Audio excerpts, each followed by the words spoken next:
In the news, human rights lawyer Femi Falana has criticized the Attorney General of the Federation Abubakar Malami for linking him to a 1 billion naira property located in Maitama, Abuja. Former chairman of the defunct pension reform talks team, Abdul Rashid Maina, had accused Falana of buying the building, which was one of the properties he said he helped to seize from pension thieves and handed over to the Economic and Financial Crimes Commission (EFCC). The AGF, while testifying before the National Assembly last week, also maintained that the property was sold to a Lagos lawyer. While responding to the allegation, Falana said he never bought any property from the EFCC. A group of Oko People's Union (OPU) has joined Nigerians in mourning the death of former Nigerian Vice President Dr. Alex Ekwueme. The union described Ekwueme as the light of their community that will be difficult to replace. They appealed to the federal government to upgrade the institution to University of Science and Technology from its polytechnic stage.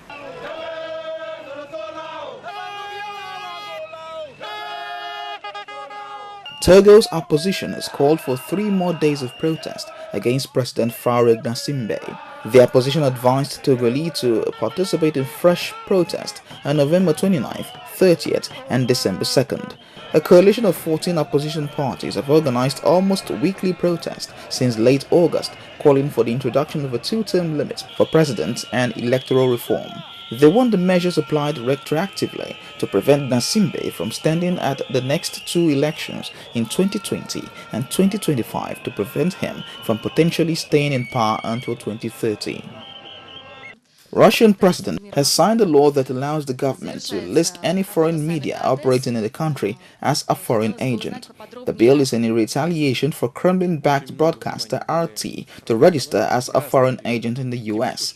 At least 9 US-funded broadcasters, including Voice of America and Radio Free Europe and Radio Liberty, could be affected by the new law. RT is accused of being part of Russia's alleged meddling in the US election, an accusation the broadcaster denies.